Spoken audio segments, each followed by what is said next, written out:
Hello and welcome back to Video Games. I'm Tim Rogers. You are watching Kotaku.com, and joining me today in the Goblin Bunker is Kotaku.com's own Heather Death Strandra Alexandra. We're here, and we're here for you to drink Monster Energy drinks and spill some spoilers. And we're all out of neither of those. You heard me right. We're going to spoil the game, and we're going to spoil it like the milk in my refrigerator. My refrigerator is broken, and I have tried unplugging it and letting it defrost and plugging it back in again. I have tried resetting the fuse box. Nothing works. My landlord won't answer the phone or his texts, and my super won't answer the door, the phone, or his texts, because the whole landlordian establishment is a barrel of scumbags. In case all of this talk of milk and refrigerators and landlords has confused you, allow me to reiterate. Do not listen further if you do not want Death Stranding spoiled into oblivion. We are going to try to keep our discussion to around an hour in length. To that end, I've laid out some bullet points to keep our discussion on track. In the interest of enrichment of these bullet points, I asked you on Twitter to DM me your questions or theories about the game and its plot. A lot of you have shouted back over your shoulders beyond the hot loudness of the firestorm of the Twitternet that you haven't finished the game yet, much less beaten the game at its own game, and that's okay. Death Stranding is so dense that you need not have finished the game's plot to proffer valuable observations. In fact, a quick pre-show perusal of your queries imbued me with the impression that the naivest questions, in fact, might shake the richest fruit off this big old tree. And now, without further whatever this is, let the spoilering commence. First question.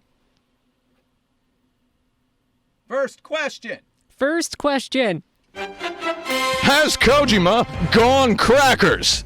In my opinion, yes, the man has gone crackers. I'd go so far as to say he's gone full-on DuckTales. He's gone quackers. And now, we're going to take it to Heather Alexandra to tell me the real truth.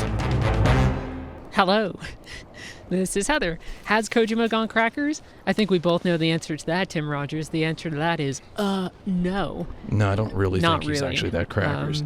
I think he's not crackers. I think our general impression of this game is that there's a lot of talk about, wow, isn't Kojima the weirdest? And this actually isn't that weird of a game when you really get down to it. I don't think it's that weird. I think it's weirder to take every game by like a Japanese designer and be like, oh, it's so weird. I think it plays into some weird tropey stuff that maybe people should slow down on. This is a really straightforward game. Yeah, I mean, so the trailers had some imagery in them. Welcome to the 1990s, and my dad yelling about the Nike commercial, not even showing the shoes, right? Well, I just put on a new pair of shoes in this game because we're about to go pretty far to make a delivery, buddy. Okay, so you're making a long delivery. Yeah, and I'm not taking any... You're here in, what chapter are we in? Chapter 15? This is 15 or 16. Chapter 15. So you're going to see a lot of infrastructure now from other players. This is after the game.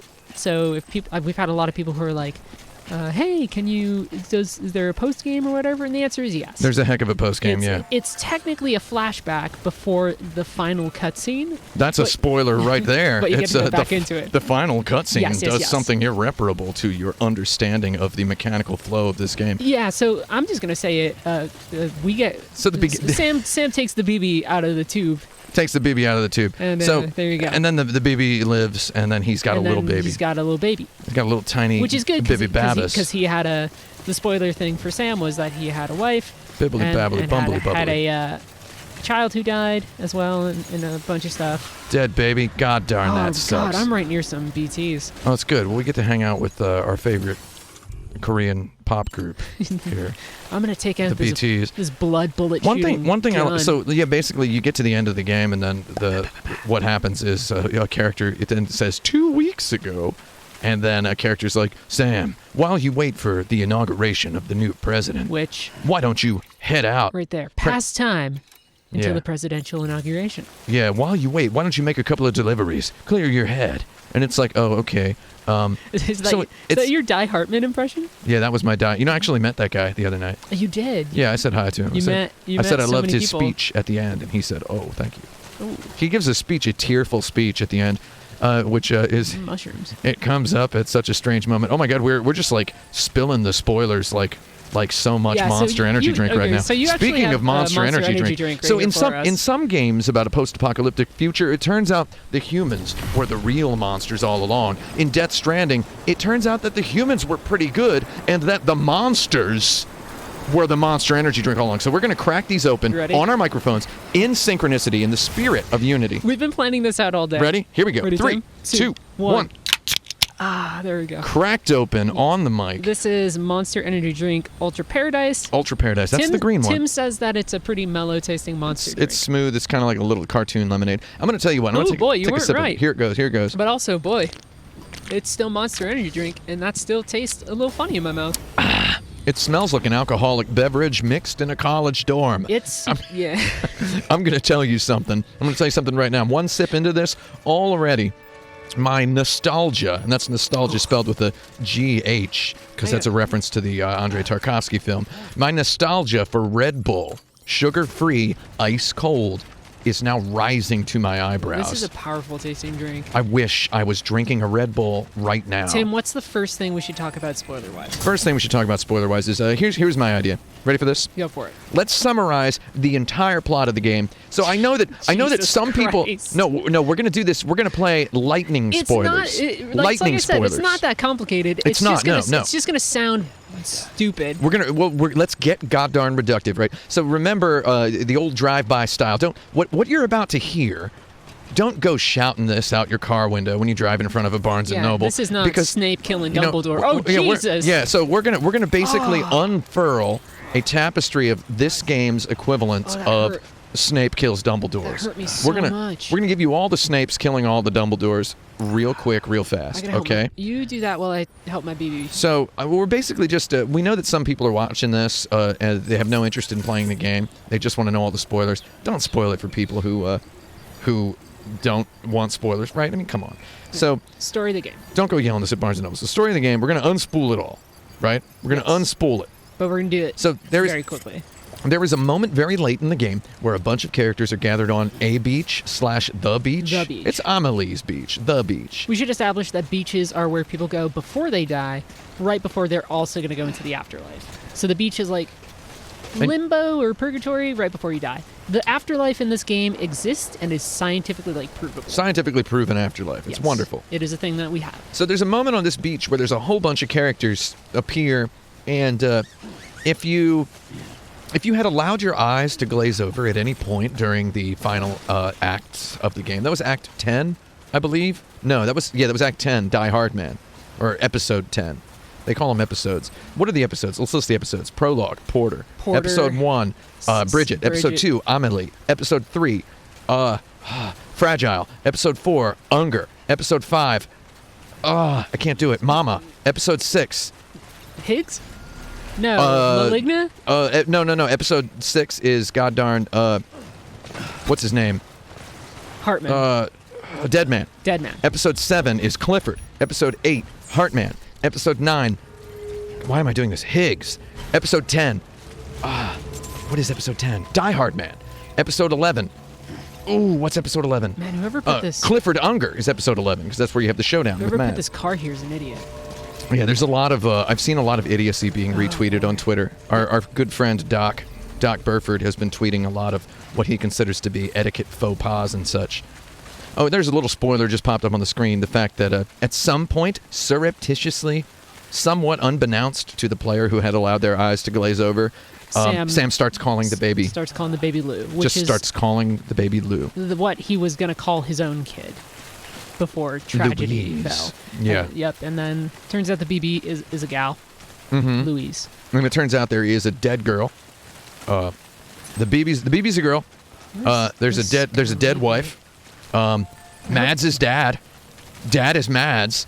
Mads is mad. He's very mad. And he's a dad, and he's a dead dad. Daddy's dead. Daddy's mad. Daddy is Mads. The dead man is mad. Yeah. The dead man is not Mads. Mads is not dead man. He is a dead man. Mads is a ghost, and the ghost ain't happy. He's so right? In the past, I'll do a little bit more detail. In the past, they were doing like all these experiments to make not BT's a thing, but BB's a thing. In order for for BBs to exist, they need to have something called a still mother, which is a mother that undergoes brain death while the child is still in the womb. Not necessarily on purpose. No. But the first BB that they were testing on, turns out it was actually Sam. A little baby Sam. And his father was Mads Mikkelsen, a fellow named Clifford. Mm-hmm. Tries to steal the baby. Doesn't make it out. Gets killed. He tries to free his baby because he's tired of all the experiments. Tries to save his baby. Tries to save Sam. There's that line where he says, "I'm just tired of all this Death Stranding." Oh, we can talk about that later. But anyway, the person who tried to help him out to escape, his name was John. Mm-hmm. That's actually Die Hardman. John McClane. His name is John McClane. Literally John McClane. So he is literally Die Hard Man. Yeah, crikey on a stick. So fuck you, Hideo Kojima. God, are we talking hamburgers or corn dogs here, Kojima? And then so his Mads Mikkelsen's evil ghost, or not evil ghost, you think he's evil. His ghost, a vengeful ghost, has not passed on from his own beach and is trying to get his BB back, his baby back. And for the entire game, we think that he's trying to steal Sam's BB, but he's just trying to get revenge on all the people who wronged him. And when you're playing this game with big headphones on and you're doing those Mads Mikkelsen fights, you keep hearing him say, "I want my BB. I want my BB," and it comes out of like one ear or the other, like never both at the same time. So that's like one half of what's happening with the plot. The other half is everything that's happening with Higgs, everything that's happening with Amelie. So what's Higgs' deal? So Higgs is a terrorist. Used to work with Fragile, who is Léa Seydoux' character. Mm-hmm. And at some point or another, he's like, hey, screw this. He meets Amelie. Amelie is actually President Bridget Strand's spirit. His sister. And she lives only on the beach. He meets because she's not his sister. She's his mom. He meets Amelie. Higgs does. And she's like, hey, the world's going to end. We're going to have... So Death Strandings are like near extinction level events. And she says, hey, I am what's called an extinction entity. And I'm gonna destroy humanity. And Higgs is like, okay, I'm on board, because Higgs is like a total douchebag nihilist. This is the character played by Troy Baker. I actually shout out the Edward Yang film A Brighter Summer Day in my tips post. There you go. My tips video, which is Edward Yang also directed a movie called E.E. That was my surreptitious micro secret spoiler. So Higgs is all on board. He wants to destroy humanity. Amelie is a little bit more ambivalent. She's like, hey, I'm going to let Sam decide. She has this connection with Sam, and at the very end of the game, she's like, hey, Sam, it is literally my, it is like, I cannot fight this fate. I eventually have to destroy humanity. I want to get it over with now, because I think that's actually more humane. Yeah. But she says, I'll give you a choice. And Sam says, the choice he makes is, hey, we're going to fight. Everything might be better. Like, thousands of years from now, like, humanity might not exist, but we can have these small moments before the end. And that's, basically it. It's this little tiny baby. That sounds more complicated, optimism. But it really, all it is really a game about, climate change and extinction and stuff. And all the terminology makes it sound complicated, because it's a game about fatherhood and climate change and stuff. But the minute you toss in BB and extinction entity and BT and void out, it sounds more complicated. Basically, all these things prop up a very straightforward kind of stoic narrative. The world almost ended. There are ghosts. A couple of bad people want to end the world. One of them is maybe not so bad. Sam is on a mission to reconnect America, gets dragged into it, learns the truth about his heritage and his father, and then decides, hey, the world's going to be okay. Amelie is the one who enlists him to join, to connect America together. And she's also the one who wants to kill everybody.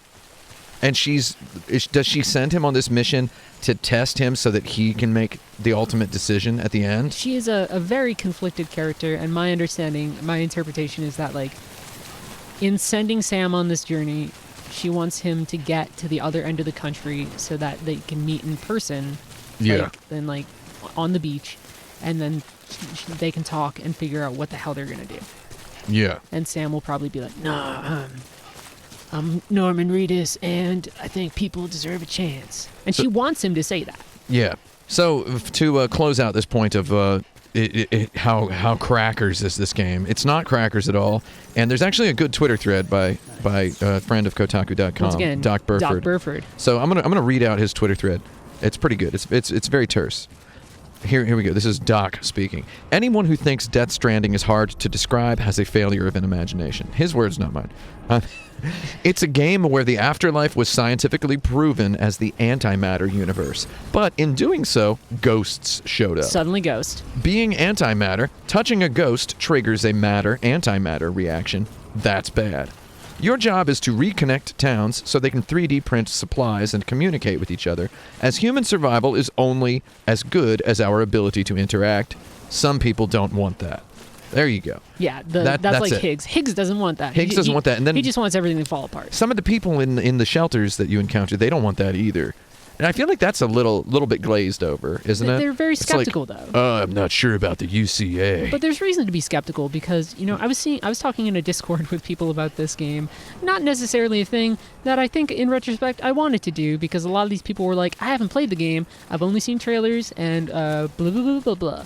And I don't know, that was bad. But they were talking about kind of the power structures within the game, and I don't think so. It's called the United Cities of America. Mm-hmm. And I think it's very clear based upon like secret BB experiments involving still mothers and the kind of dubious nature of who the president actually is, that we're not supposed to think that they're like this unimpeachable group of bad zipline group of people. We're supposed to think that they're just as complicated and messy as anything that came before.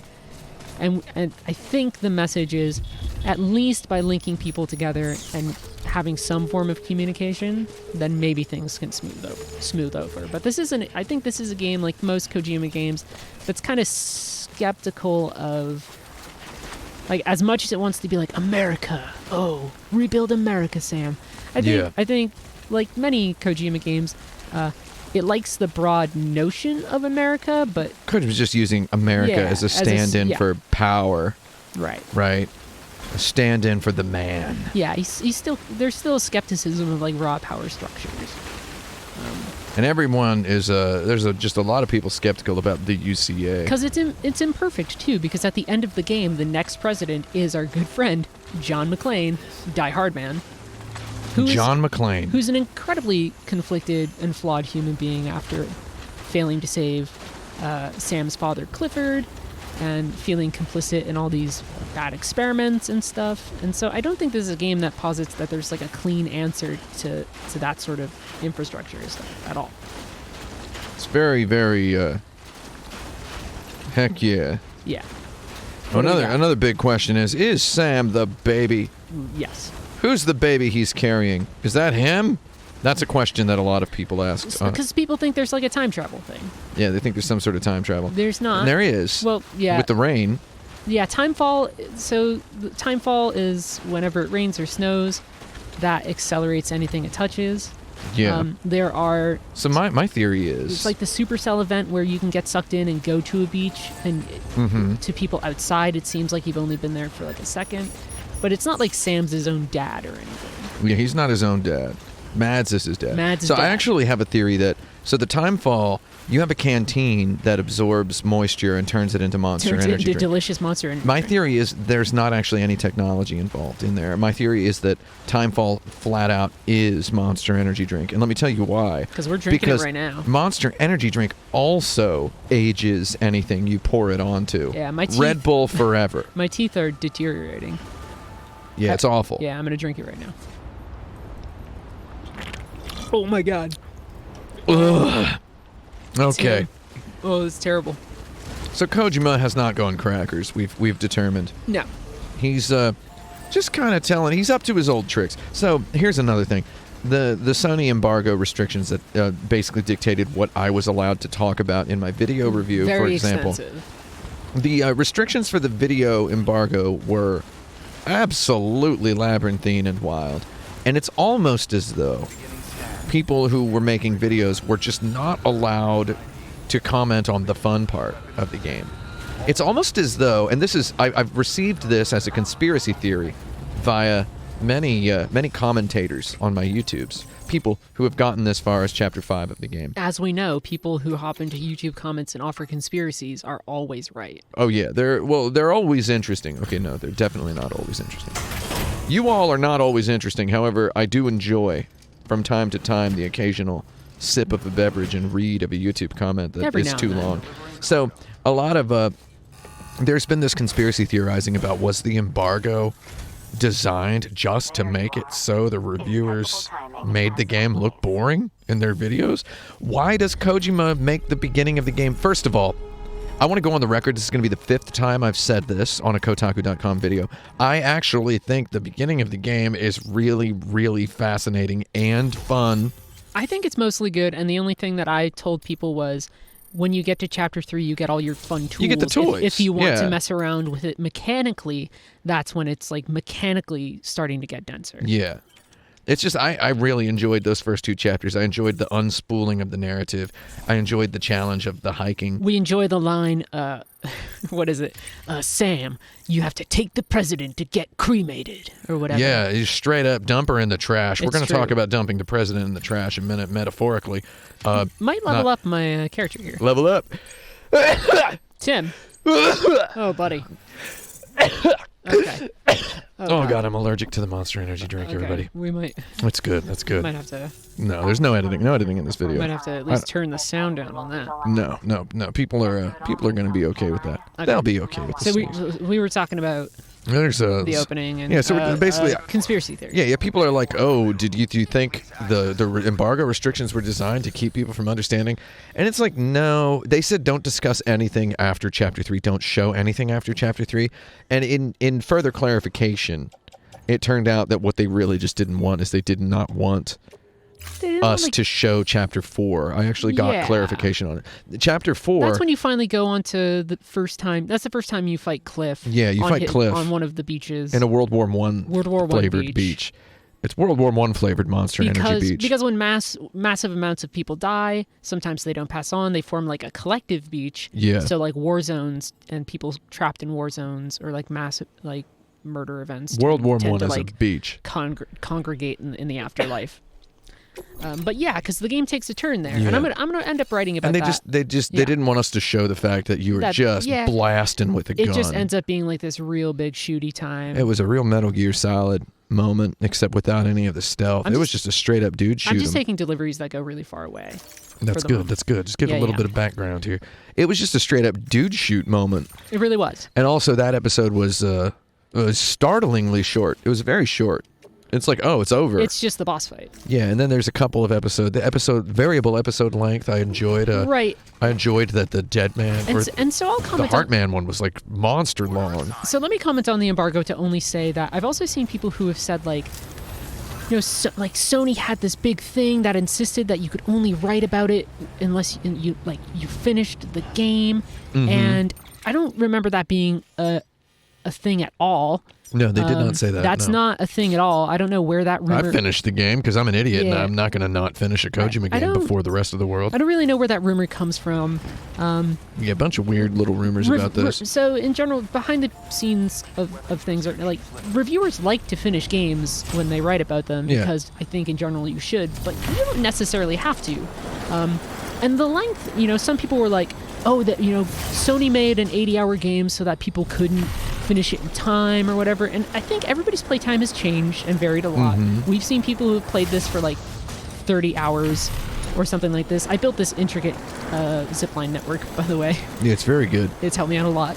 But there's no corporate conspiracy to limit the amount of playtime people have had in order to like hide the fact that this is mostly a walking simulator, bro, or whatever.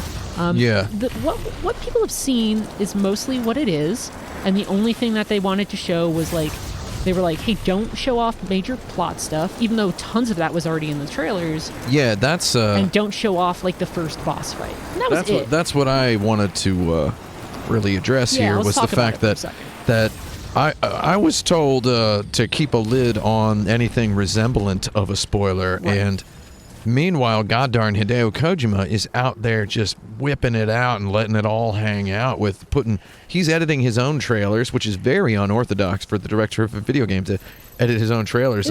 I can't think of anyone outside of me who has done that in the past. It's something he's done in the past, though. Yeah, with, that is Metal true. Gear Solid Yeah. 5. Like, that reveal trailer for MGS 5 is something that he made. Well, I believe that he learned editing after working on the Metal Gear Solid 2. Well, he learned editing. Let's not talk about him learning editing or not, because we don't know how much editing he does. If he learned editing, he didn't use much of it in Metal Gear Solid 5. Well, they tend to not edit game plots. Kojima left a lot of stuff into this game and relegated a lot of it to lore. You don't edit in video games; you just relegate stuff to lore. Am I right? So you have a little codex, which exists in this game. Yeah, we're gonna crack that open in a minute, actually. But Kojima. He puts so many spoilers in the trailers, and I can't think of another video game in the history of video games that has so many shots straight up from the ending, Just right there in the trailer. Literally some of the shots that some are of the final moments, seconds away from the final moments of the game. Like Amelie crying blood on the beach as she turns around. That's in the trailer. That's a bad ending. That's the bad ending. There's a moment at the end where she's like, "I'm gonna destroy the world, but you can change my mind." And you have a gun in your hand, and you can shoot her, but it doesn't do anything. I actually found that a meaningful contrast with shooting the boss at the end of Metal Gear Solid 3, where it just pans out real slow, and you just have to press the button. Yeah. So the thing here is you can do that, but it doesn't stop her, and she ends up destroying the world. That's one ending. And but you've got to get close enough and press the hug button. Yeah. So they give you a hug button. You got to put the gun away, and then you give her a hug. You conquer your aphenphosphobia to give her a hug, which sounds stupid. A lot of things in this game are stupid. It worked on me. But it's still in context, as an interaction, go for it. I yelled at the hugging, and my dog, who was asleep on the floor in the kitchen, tiny buddy, jumped up onto his feet, barked once, ran across the room, jumped up off the floor, and landed in my lap down this because I yelled at the hug button. I went, yeah. It was such a surprised yell at the hugging. Yeah, it took me... Such a shock. It sounds funny to say, but I really loved it. It worked. It took me 1 or 2 times to realize, oh, put the gun away, dummy. Yeah, and it then I worked. got it. This is one of the problems of traversing the area, which is...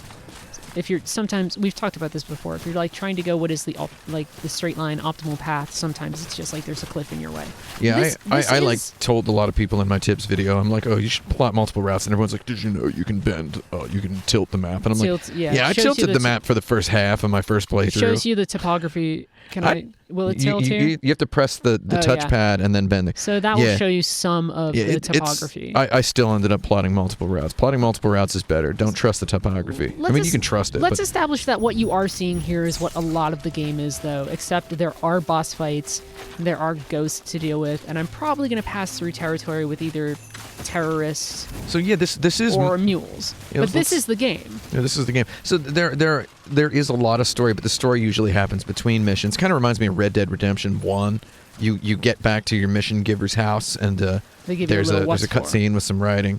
Except the writing is very bizarre, stilted, surreal dialogue, and I love it. And the distribution is a little different, because there are some chapters where they, like you said, with the Hartman chapter, that has a lot going on in it. That's introducing a character, that's telling you sort of about extinction stuff. It kind of helps narrow out what a Death Stranding is. Mm-hmm. And then there are other times where chapters are pretty low-key, and you don't get a lot of plot for 10 hours, 15 hours. Yeah.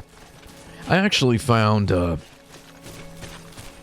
I found the structure of this game kind of lovingly old-fashioned. I found it very 8-bit, very 16-bit, where there's levels, except the levels are just giant big traipses across this massive open world, and then there's just a cutscene, kind of a Ninja Gaiden style cutscene at the end of each perilous trek. Thing. And the game knows what it's doing in that regard too, especially with how it's using time and distance, because in my review when I wrote it, I used that quote of yours, which is games elicit excitement using moments that a filmmaker would edit. And I think the moment that we were really talking about when we had that discussion was the moment at the end where they say, hey, walk all you the have way to back. walk all the way across the map again. So there's actually a mission before that I found super profound, which is the final Heartman mission where you go to the beach to cross the tar, right? And they're like, and the solution to getting across the tar is to get grabbed by the BTs. To grab the BTs. But before that, Die Hard Man says, this is going to be your hardest trek yet. And then you're like, uh-oh. So you better stock up. And then it's really super not. easy. It's super easy. Yeah, but I feel like that's 100% on purpose. I feel like that's the game, like, puffing up your ego at that point because you've gotten so good at traveling, and it's just a relatively mellow journey. They kick in some sweet, soft music. We'll pass through some mule territory here. That's good. Let's kill those guys. There'll be some combat and things like Hit that. them with some rubber bullets. Somebody left the truck there. God, there was none of this stuff when I played the game, man. Yeah. I didn't see no truck or zip line or there's none of this stuff. You didn't engage so many with structures. as many of the systems, though. This is a safe house that people can build. I have one in a spot that's really popular. This is going to be a tower that can scan around. I'll use that for a minute. I suffered But through this. the game kind of undercuts itself at various different points by saying like, oh, this next thing's going to be really difficult. And the only thing that ends up being difficult about that chapter is maybe the boss fight against Higgs, and even that's not really bad. That boss fight is bananas though. That's like some. But that boss fight is actually chapter 9. Higgs. Yeah, that's some weird Drakengard stuff. Yeah, that boss fight is very strange. Reminded me of Bullet Witch. Yeah, it really makes me think of the moment at the end of Drakengard when you're finally in Tokyo and fighting that giant lady made out of salt.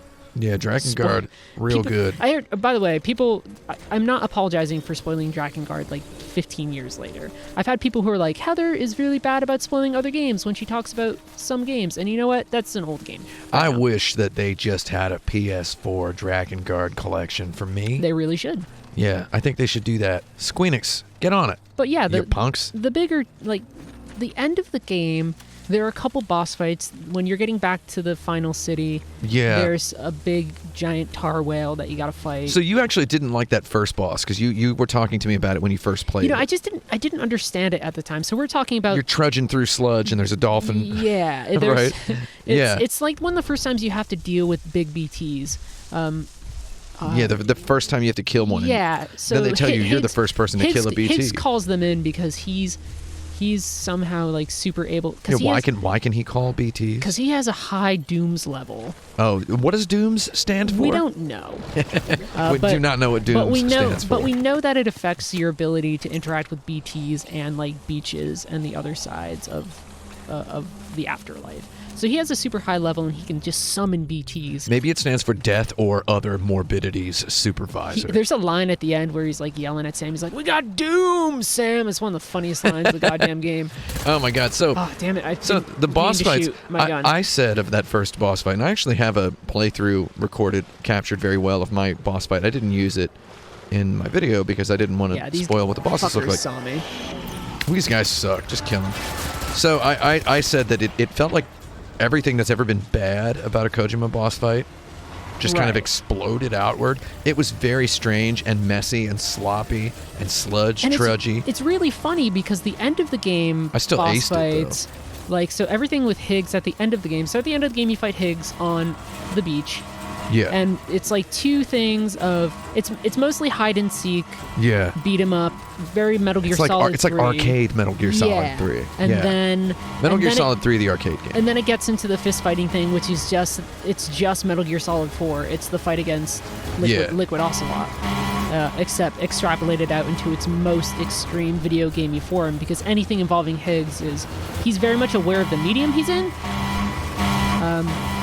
It's debatable how much the other characters know, but like the first boss fight with Higgs, he says something along the lines of, "Isn't this what you wanted? Aren't you tired of the grind? Blah, blah, blah." So he's like, we have at least one character in this game who very much knows he's in a game, and so the final boss fight against him looks like it's out of Street Fighter. Yeah, I yelled literally at those. Looks out of Street Fighter when the bars come up. Those life bars with the faces on them. Literal life bars pop up. That's hilarious, and then it goes into a Fight Night Round 3 camera angle as well. It's a little bit like that. It's a little Street Fighter, a little Tekken even. And that's just Kojima. That's Kojima going These sons of crackers. Bitches are He's going really crackers at the end. Chasing me still.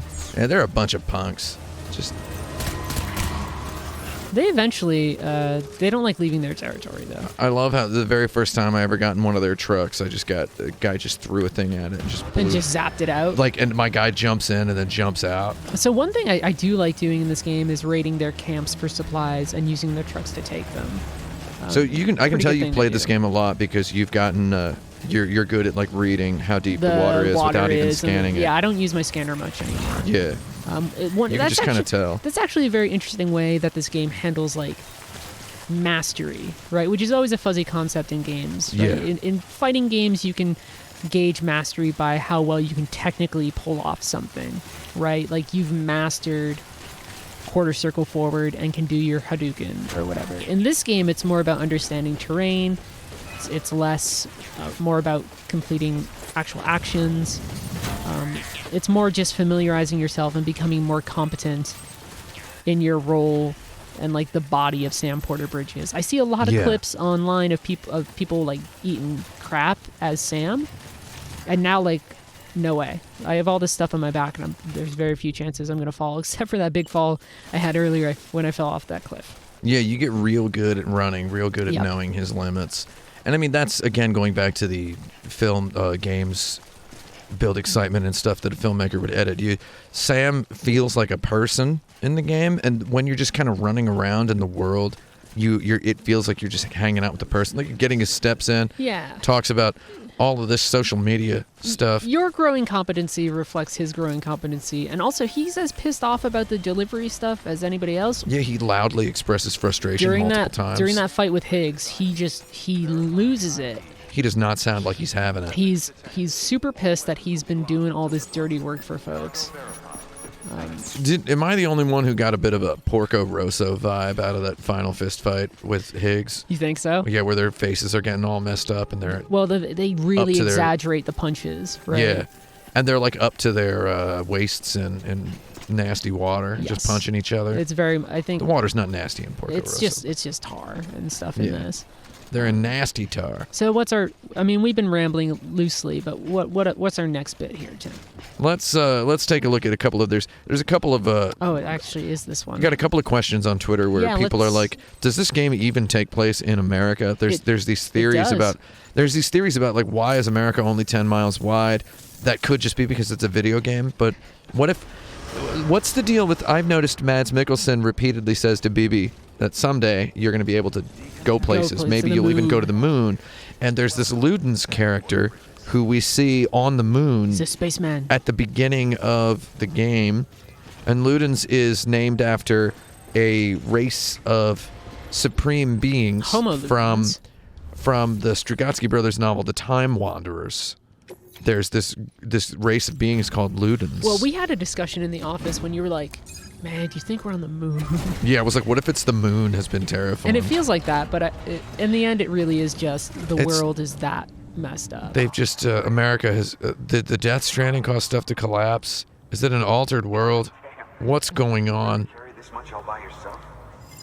You carry, yeah. Thanks, bud. I like people compliment you for carrying stuff. They tell you how nice you've been to have if your things are in good condition. Sometimes they're like, oh wow, I was expecting it to be all scuffed up. I'm like, nah, man, I'm good at my job. I really did have a lot of stuff to give to them. So we've got some. I'm just taking a look at some of these comments. This is good. Yeah, hit us with as many things. Do you think Kojima's intentionally making a statement by saying that the canteen transforms water into Monster Energy drink? I think he found a good brand deal and made some money off of it. Here's my theory. I think Kojima likes Monster Energy drink. I'm gonna drink this again. Monster Energy drink actually came to Japan in, I believe it was 2015. This is terrible. Yeah, it's not so bad. It's not as bad as it could be. It's not as bad as like a basic Rockstar. It's weird though. It's like, does Rockstar even exist anymore? It's Mountain Dew if it really just let itself go. It's Mountain Dew with a gun to its head. So I'm actually going to crack open a second one because I'm a large man and I require a lot of fuel. I'll go on a different path for a second to say, do I think Kojima is making a statement? I think this is a pretty intentional game. I think it's a kind of stupid game, but it does know what it wants to be about. I'll say that much at the very least, right? It's like if Hideo Kojima wrote an episode of Black Mirror, it would be about 80 hours long. Yeah, but it's also loose. It's also in that loose sense of like, that time that Yoko Taro was like, hey, the original Nier is kind of a response to 9/11 and the War on Terror, and that game is mostly about like Shadow Ghost and like weird people with like skeleton heads, and this is not as abstracted. Obviously, this is a game about literally making America whole, but literally making deliveries, and literally a game where people were like, the world is ending and humans are screwed. So it's very much of its time. Logistics, the biggest hurdle. The biggest hurdle mankind faces, the largest challenge facing mankind. I think so. It does feel like a game in our present moment. So in this game, likes are the currency. Likes are the currency. What are the implications of that? Is that Kojima, again, is that Kojima giving us a, is that Kojima writing an episode of Black Mirror? Man, it's... Or what is that? If it is, he's the wrong person to write that. Yeah, right? I think he's too much of a social media guy. And he's also... I think part of what's made discussion of this game so difficult, besides the kind of moot question, I think, of is this thing fun or not? Because I don't think games have to always be fun, even though I think I enjoy playing this game. I love fun. I don't think... Or I think this is fun, is what I meant to say. Yeah, exactly. But I don't think... I think it's been so hard to talk about this game because of everything that happened with Konami, the perception of Hideo Kojima now as somebody who really wants to market himself as an auteur. The fact that even today in an interview he was like, people in America didn't quite get the game, and maybe it's because they like shooters or whatever. They're all bros. And if that guy could stop putting his feet in his mouth, maybe people would feel a little bit better. But also he messes up in the game.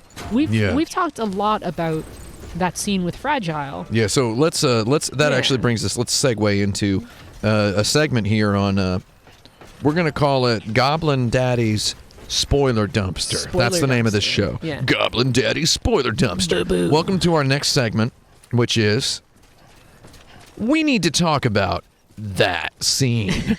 Where that scene is, there's always a scene that a blog purports we need to talk about that scene.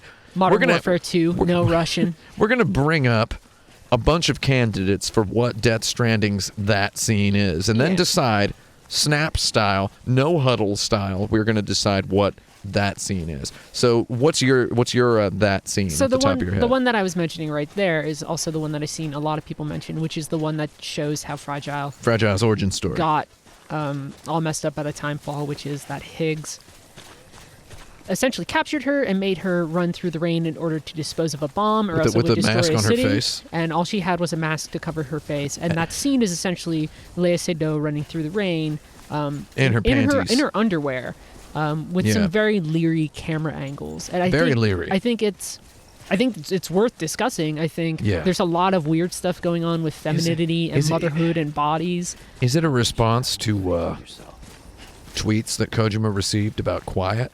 Because now don't worry, she's elderly. I know you're joshing with me a little, from the chin down. But it's like, man, this dude keeps on fucking fucking up on that front. Even here, like, I like this game. I like a lot of this game, but he needs to get it in check. So if for a lot of people that is their scene, that scene in the game, like for me, it kind of is too. Very first mission we face in the whole game. Very first assignment we're given. In an official capacity is cremate the president. Well, I was going to say, very first mission we're given in the game is to feed a woman to a trash can. Well, is basically sure. That's one way to put it. That's my incendiary take on it. Is that's my incinerating take. Is you're feeding a lady's dead body to a giant hot trash can. It's all I'll say is this. In my review, I said this is ultimately a game about men. Yeah, and it is. Sure. And no matter how many times that this game wants to talk about, I think a lot of stuff with Mama is really vaguely about like postpartum depression. Yeah. And I don't think the person I want to tell me or handle themes of postpartum depression is Hideo goddamn Kojima. I think the thing is, I believe in the value of a variety of perspectives. This is as political as I'm going to get. I understand. I believe that absolutely nothing in the world precludes a man from having something interesting to say about that topic. However, did he do it? No. There's nothing stopping him from having a valuable perspective on it, right? For context on Right? that, let's just say that the thing about Mama is that she is still connected to the spirit of her child, Of her dead little baby ghost. who died during childbirth while she was trapped under rubble after a void out, which is what happens when BTs touch The humans. apocalypse happened, and ghosts don't really stick to one set of rules to deal with it, right? So in general, the way that this game handles women's bodies and stuff, it's like, it's kind of like you said, it's like anybody can go there and make the attempt. I think this game tried and didn't get it. He spikes the football like on the 3-yard line. Yeah, exactly. Yeah, there we go. So what? I think we're both in agreement on that front. Yeah. Yeah. What happens is there's and I believe we talked about this. I mentioned the works of one Haruki Murakami in reference to you always gotta kind of feel a little leery. The servers. I don't need the servers right now. You always got to feel a little wary when you've got your Japanese author bringing in a pair of identical twin sister characters, because it's a little strange. When we talked about it, it was this idea that they don't really exist as characters unto themselves. They exist in order to define the male character in certain ways. Yeah. So Haruki Murakami had fun with that in his novel, Pinball 1972? Which novel is it? I don't know. I don't know. IQ84? Yeah, well, I'm thinking back to the old time. You're thinking like Norwegian Wood times. Yeah, back before Norwegian Wood. So, I'm talking pre-Wild Sheep Chase. Sure. Anyway, he had a thing for twins, and he actually used them to say something sort of like subtly profound about objectification of women, which is that there's these identical twin girls that the main character is acquainted with, and he doesn't remember what he has said to which one, and they do nothing to allow him to distinguish them apart, and it's very much a commentary on.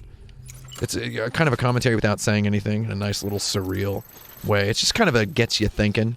I might go down and around here. It's kind of just a breeding ground for think pieces. Except they didn't even have those back then. Yeah, whereas here it's a little clumsier because at the end the two women just occupy the same body. Right. So we're talking about Mama, whose real name is Maligna. Maligna. Named after a crater.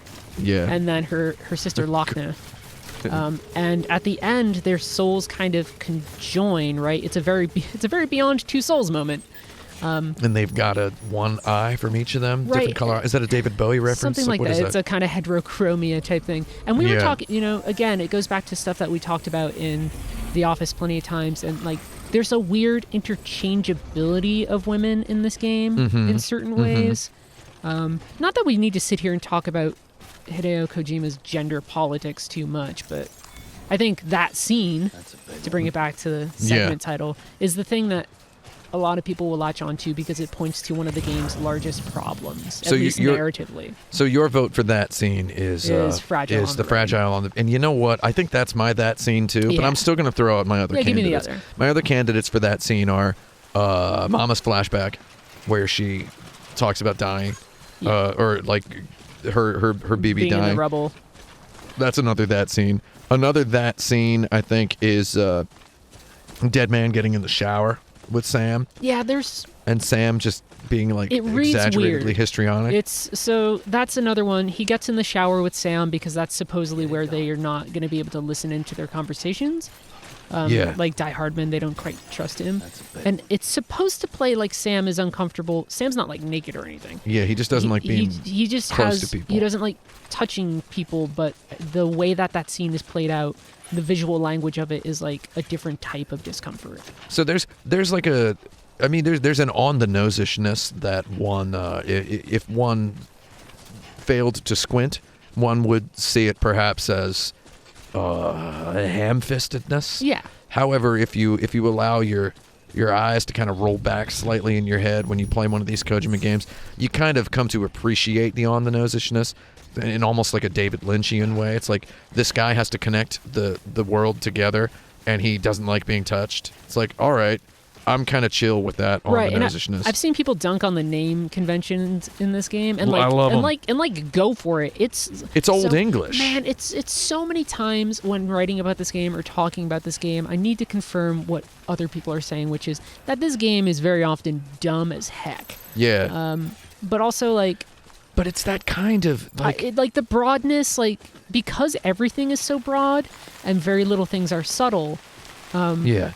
Like the broadness doesn't bother me as much because it's not fits and starts. It's just at that plateau the entire time. Yeah. I would have more problems if it was like pitching and going up and down. Well, it just really hits me on and I mean, so did Metal Gear Solid 2, and so did a lot of Metal Gear Solid 4. It just kind of hits me on that classic 1970s Japanese surrealist novel level, that Kobo-abe level of weirdness. I recommended the book The Woman in the Dunes to many people who were asking what book they should read if they like this game. You should read the book The Woman in the Dunes, which also is super duper. You read it and it's just pretty dumb. Yeah, but then you get to the end and you're like, there was something huge in there. The thing with this is, it is partially Kojima just being like, there's a dude called Die Hard Man because he's like, I haven't died, I've came back from all these missions, and his name is John McClane. There's a guy named Higgs who keeps referring to particle of gas because of the Higgs boson. Yeah, but that's really ridiculous. Everybody's name in the story is just an extension of their role, more and more. And in some ways, it's degrading to certain characters. And Fragile keeps repeating that catchphrase that just does not land. I'm fragile, but not that fragile. Yeah. No, it's stupid. And she repeats it many times, and then Sam repeats it as though it were clever. Yeah. And there is a certain element of nobody in the room was willing to say, that sounds dumb, Mr. Kojima. I appreciate the actors giving it all they do. Yeah, I mean, I'm actually kind of glad they didn't tell Kojima anytime that it sounds it's like dumb. Anytime Mads Mikkelsen is on screen here, and I don't know how much Mads understood about the actual... I don't think Mads sat down and read a codex entry on BBs. Yeah. I think he was giving very broad stuff, but Mads is a good actor and he goes for it. Mads 100% goes for it, to the point where I feel like this is the first video game that has had celebrity acting performances in it. I feel like nothing by David Cage kind of counts, in my opinion. I feel like Mads was, but then again, Mads isn't really acting as like a video game character. He's just kind of acting in CG. No, he's also acting just as a broad archetype as a father, right? Clifford Unger is not a character in this game.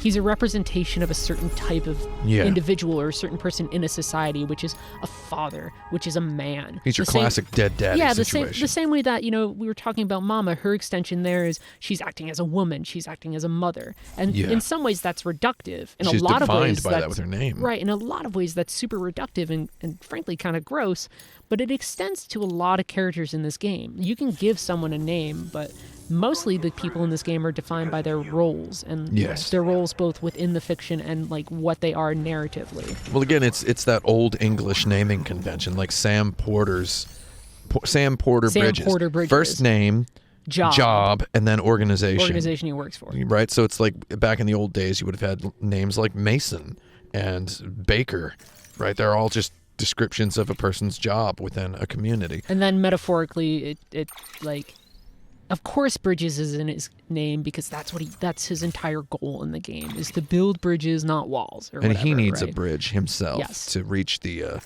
other side of his aphantasmophobia. It's so on the nose. It's very on the nose, but that's fun. Sometimes it's fun to have something on your nose. Yeah. What else we got, bud? We're almost all the way through. So, where do I gotta go? Up there?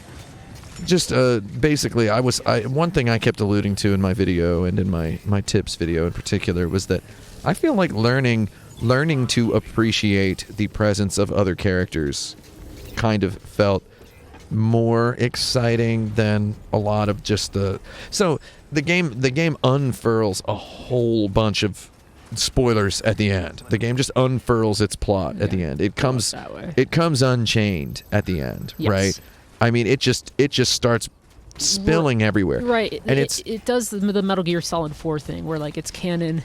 Metal Gear Solid Yeah. 4 had the accumulated canon of like a decade eating itself. Yeah. This had all the lore that was pushed off to the side finally coming to the forefront and kind of eating itself. Yeah, and it's the stuff that was theorized about in trailers and such. It's like you really just need to get to the very end of the game, and then when you get to what you think is the end of the game, it's like you're in for like a 12-hour play session. I remember when you told me, you were like, I think I'm getting to the end. And the answer was no, neither of us were. No, I was, and you said, what part are you at? And I said, I'm at about the part where I said, Kojima, where I yell, Kojima, you idiot, for like the 6,000th time. No, for the 66th time, I said. So I'm Mario and you're Princess Peach. Yeah, so that actually was a moment I yelled real loud. There is a moment late in the game. Everybody's probably, if you've played the game, you know this. So you tell me yours, and I'll tell you the moment I said "fuck you" out loud too. Well, so like the code, like I actually had been writing down some one-liners for my script while playing the game, like during cutscenes. I take my phone out and I'll type it into my little memo. So in my script, I came up with this grand theory that this game is basically Andrei Tarkovsky's Super Mario Brothers the movie, because it stars a man, an ill-advisedly facial-haired man, dressed in the uniform of a trade, a hard-working man's going trade. Across one hell of a race world. Yeah, questing from stronghold to stronghold at the behest of a woman in a dress, a blonde woman in a dress who is taller than him. Castle to castle, really. The game knows this. Yeah, and I was like, I wrote this all out, and I'm like, it's Super Mario Brothers. And then they say it. And then Kojima just flat out says it, and I'm like, man. Can I leave this line in my review now? But I left it in. I left it in. I put the line that got me in my review too, and kind of I brought you a metaphor. Put it on its head. It's at the end after Higgs is defeated.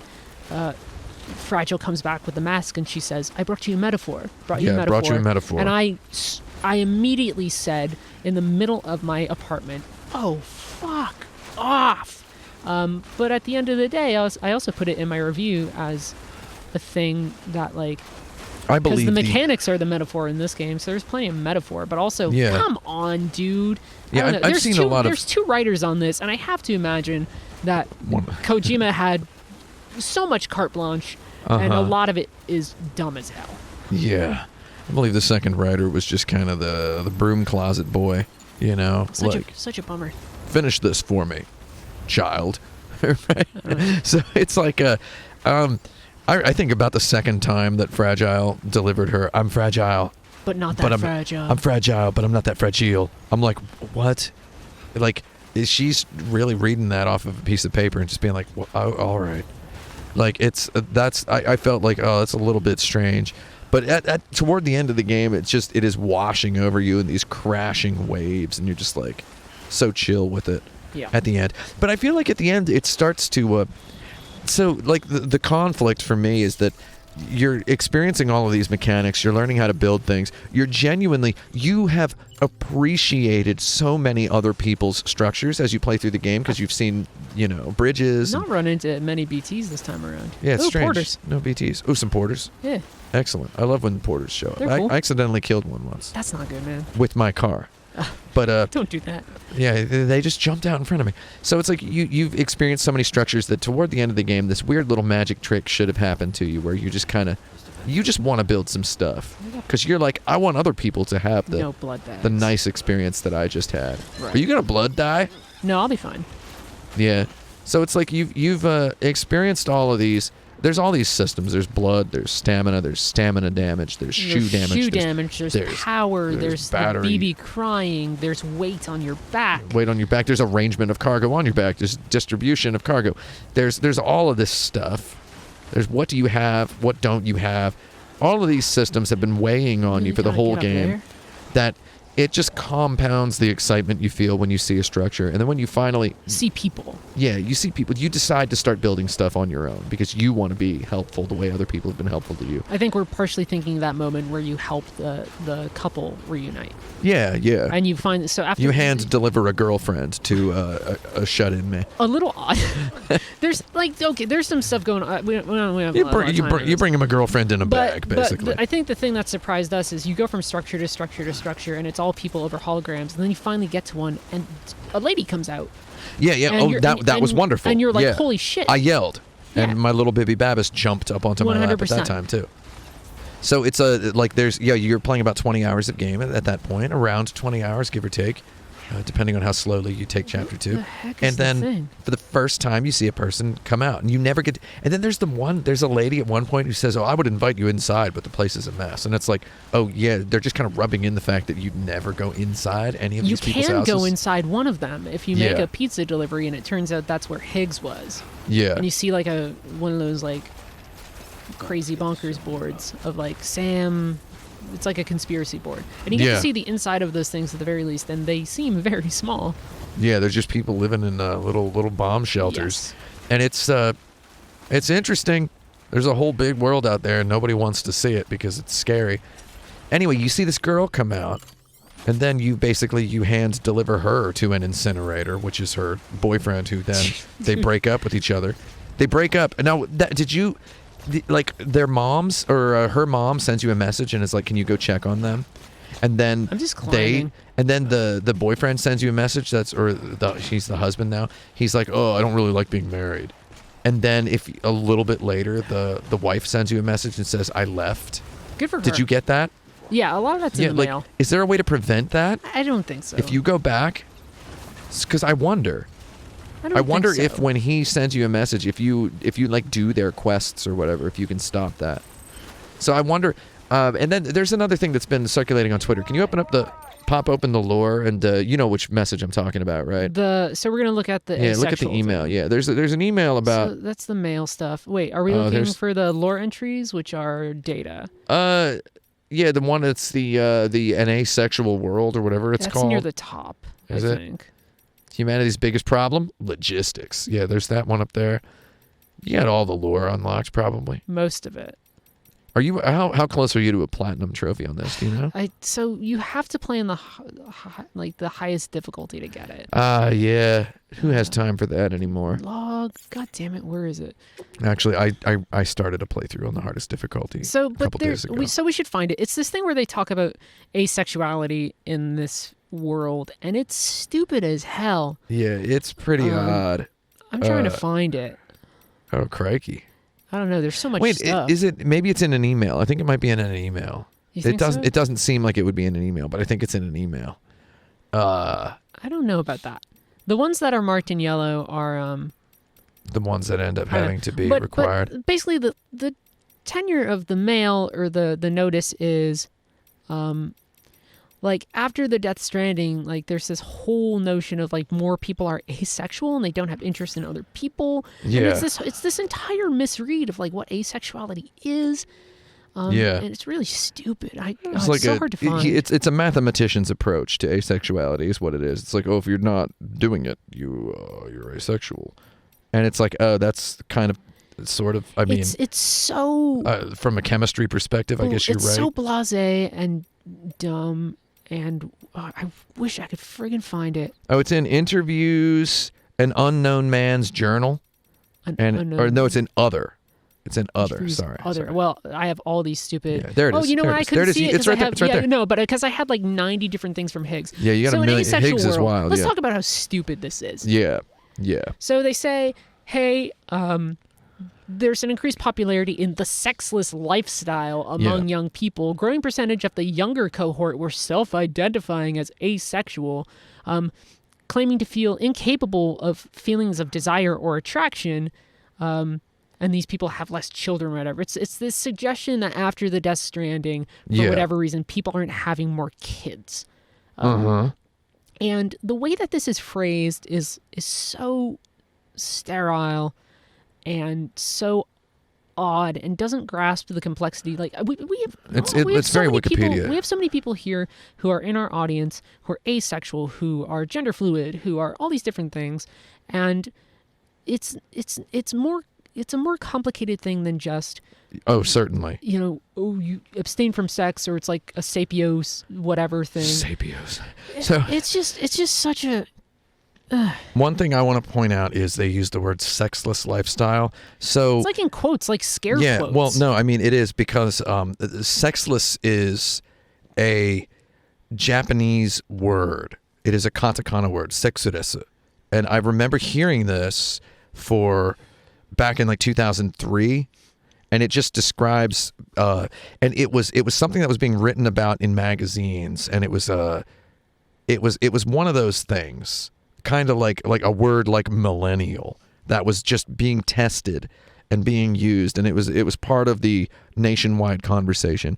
And what sexless specifically meant at that point in time, and I believe it probably still means this in contemporary Japanese slang, is it means a person who just, well, there's those guys, the stereotyped otaku guys who are like, I only like 2D girls, right? Right. Where it's like they consider the construction, the restructuring of a lifestyle to account for associating with a romantic partner to just be too much of a chore while living in the big city, that they decide to proclaim themselves sexless. Yeah. And I don't believe it means asexual. So what's happening here, though, and the reason why it bothers me, is because it's supposed to be part, I assume, judging by the text, it's supposed to be this thing about, hey, in the face of annihilation, it says right here, people have grown reticent to form emotional connections with others. Mm-hmm. But in talking about that point,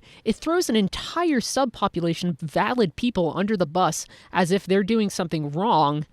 And the way that it's phrased here is just stupid, and anybody who got mad about it is 100% right to get mad about it. Yeah, so the old Japanese slang term sexless refers very specifically to sexual people who have decided to not have sex. It does not actually refer to asexuality. I think it could be a translation mishap, but at the same time, it, in its details, does unfurl as an old guy read a bunch of Wikipedia. Yeah. Right. We got problems with it. Yeah. It's just a little strange. We wanted to dunk on that a But I mean, little bit. there's a bunch of stuff in the lore that I just kind of stood up and walked over to my TV and read some. Yeah, because of it. The font is so freaking small. And again, there's going to be that. I made a joke about there's going to be a guy in the comments who says I can read the font just fine, and with your 9,000-inch TV. Yeah, and then I was like, you should apply to the Air Force Pilots program, and I actually did get a couple commenters being like, you're so glib and dismissive of people with good vision. I'm like, maybe you should get glasses. I'm like, man, that's the weirdest thing to get mad at. This is the cabin that gets destroyed when you go into the second. And you have to get Die Hard Man's clothes or whatever? Yeah. Weird.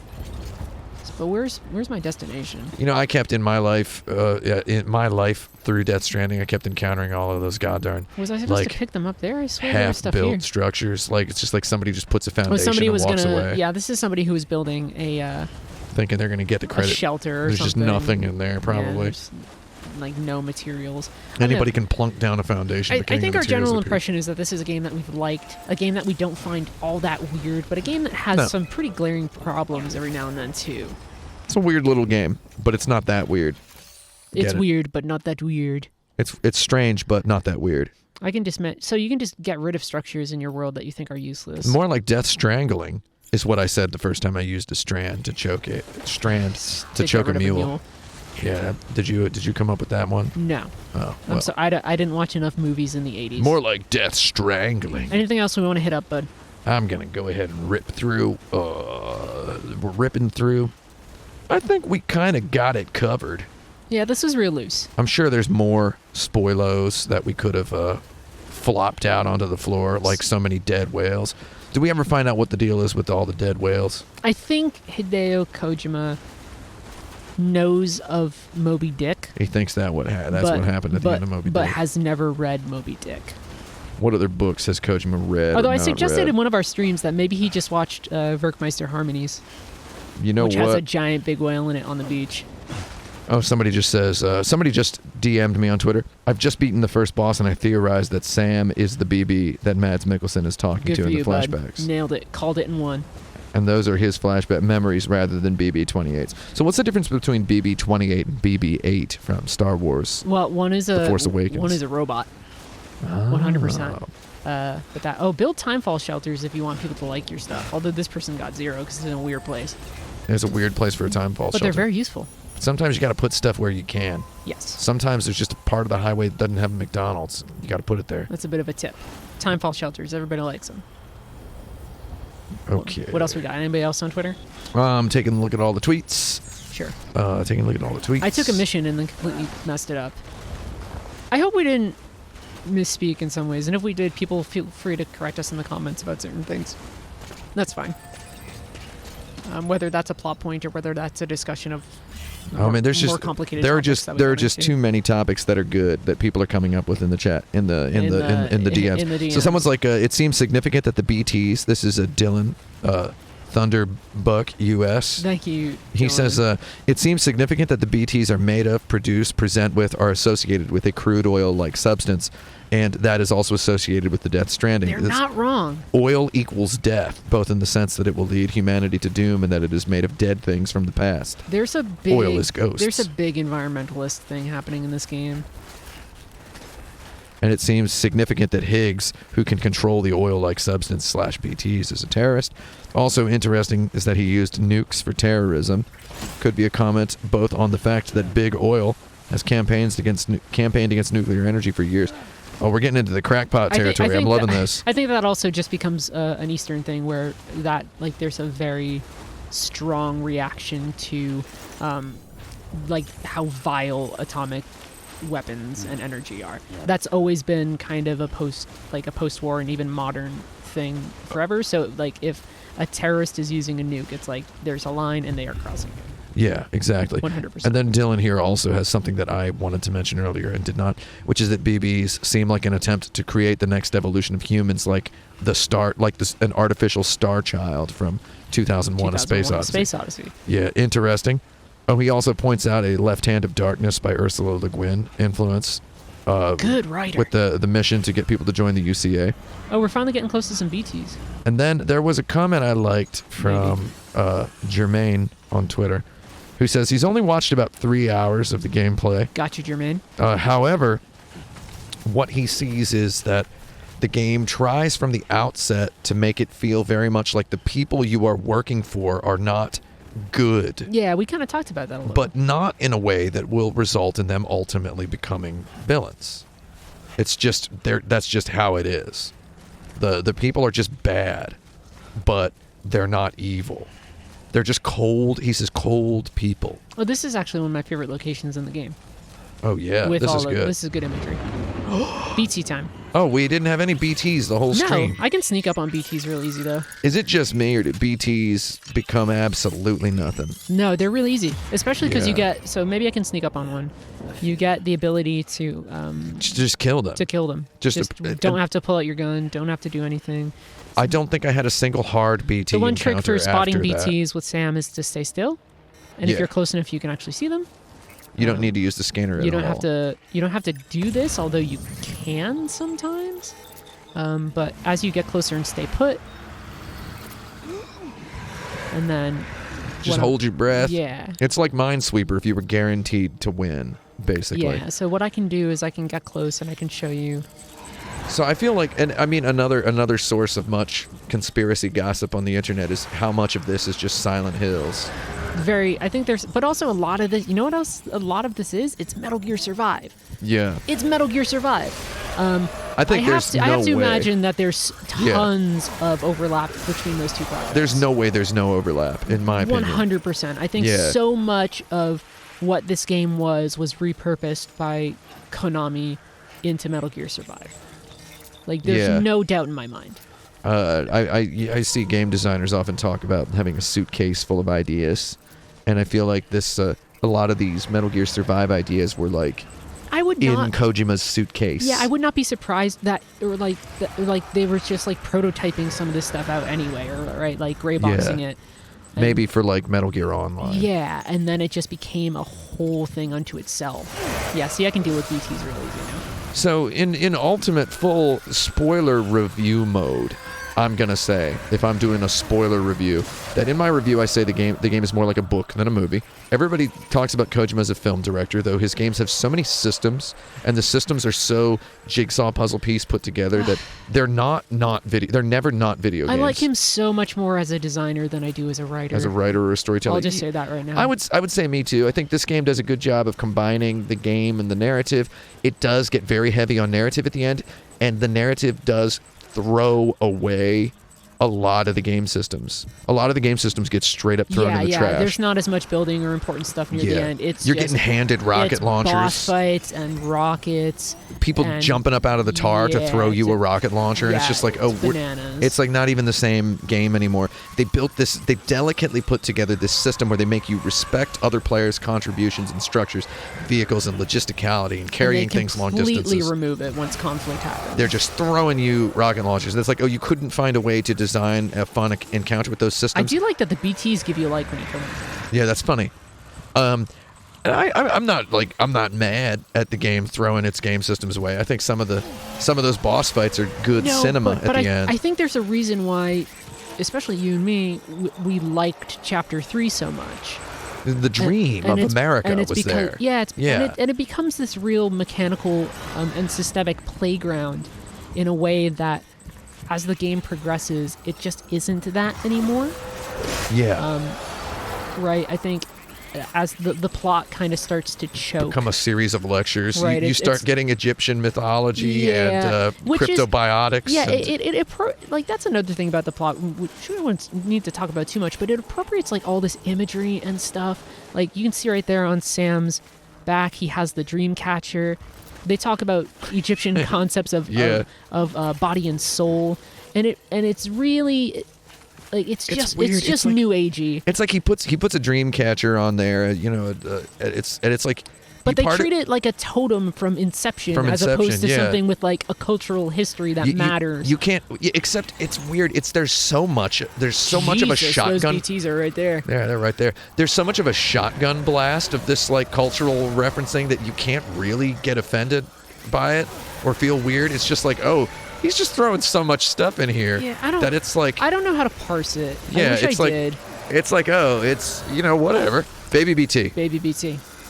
What's the deal with those? I never saw one of those. I heard about them from other people. You get so many chiral crystals. Anytime you kill a BT, you get Carillium. You get a million. I'm writing a lore explainer. So is it pronounced chiral crystals or chiral crystals? You know the answer to that. Oh, that's a joke. I was pretending that I did not hear it. 8,000 times. I just called you on your bluff, boy. Yeah. I was pretending I didn't hear any of the 8,000 instances of them saying it. They really do say it a lot. This is such a good area for putting BTs, because there are certain areas on the map that guarantee BTs. Having them in this area, this really evocative area, and one that you have to traverse multiple times, just really good. So when I say on my review, wrapping this thing up, when I say that we're going to be talking about this game for decades, what I mean is I still talk about Metal Gear Solid 1, and that was 2 decades ago, so that's decades. I think... it's good and bad talking, too. Bennett fought... Yeah, that's the thing. I said we're going to be talking about this for decades. It doesn't mean you're talking about praising it constantly. Some Jagoff... There's stuff to poke at here that's not good. Yeah, some Jagoff replied with, you're going to be talking about it for decades. Not in a good way. And I'm like, yeah, sure, we do talk about... People talk about Superman 64 decades later. Like, it's cool to talk about the bad stuff. I think... And then Bennett Foddy made a tweet, because when we streamed it together on Friday, and then he went home and played the game. Tweet? Yeah, and he said, it's not... Yeah, it's not Hideo Kojima's take on a walking simulator. Yeah, it's not. It's Kojima making a Souls-like. It's him making a Souls-like. And I didn't say that in my review, because if I were to say it... I'm not famous for being a game designer the way Bennett Foddy is, so I could have backed it up. Bennett. But I would have gotten yelled at if I'd said that in my review. That's absolutely it. This is just him Kojima-izing Dark Souls mechanics. And a lot of this stuff ends up being in here, and it's just a buffet soup. It's just a whole bunch of ideas just in a big old soup mixture. Yeah, I'm just taking out these BTs. And I loved chilling with this salad bar of mechanics. I loved chilling with it, and other reviewers might have picked it apart and been like, I tried to like it and did not like it. It's I like, completely okay. sympathize with anybody who walks away from this game. Yeah, sure. For a variety of different reasons, whether that's mechanics, whether that's some of the more problematic and kind of stupid stuff we talked about with the lore stuff or treatment of women. Like, I get it. Like, that's a totally valid reaction to this game, and don't let anybody on the internet tell you otherwise. Yeah, I just got a dumb head for weird thinking, and I like playing this game and looking at the half-baked mechanics, the three-quarters baked mechanics, the fully baked mechanics, and I like just looking at them and being like, yeah, I like all of this, and I like the way this makes me think about stuff. And for me, that's a meta narrative here, but for me, that's just a source of endless, I'm saying decades worth of fascination. I'm going to be poking at this for a while, especially on your site. I think my review was one of the more positive reviews. And also, I just wanted to point out right here at the very end, did you notice that Sam's phone, his like cell phone, smartphone device, is a pair of handcuffs? Handcuffs. That he cuffs to himself? Did you notice that? So it's like the smartphone is like you imprisoning yourself? Jeez, slow down, Banksy. It's like if Banksy wrote an episode of Black Mirror and strapped a game design onto it. Let's get out of this BT territory. Yeah, so we rambled for a while. Wait, so BT stands for bank. Banksy thing? Banks T. Is that what it stands for? Come on. So I think that's it for us, huh? Yeah, that's about all that I've got. Yeah, so I don't know. So ultimately, shout off in the comment. Yeah. All this talking, and we didn't answer the one question, which is, has Kojima gone crackers? We're never going to know. I don't think he has, but also we poked at things that maybe he has. Talk in the comments with us. Tell us what you think is up with this game. Tell us what you thought about our discussion. Tell us about mistakes, like I said before, mistakes we made or things we missed, or terminology that we got wrong. I'm going to write in the post. I'm going to write a post about this, and I'm going to say, consider this your spoiler discussion zone. Yeah, just hop on in. Be commenting constantly while we talk about what you think. And be good to each other. Yeah, be good to each other, but also yell a lot. Just not at each other. Just about things. Yell into the void, yell into the beach, yell into the tar. Sam is just, he's had enough. Yeah, He's had a goddarn enough of this talking. This was Heather and Tim. And walking. Yeah, this was it. See you guys. Goblin Daddy's spoiler dumpster. Bye. We're gonna light a match and we're gonna walk away.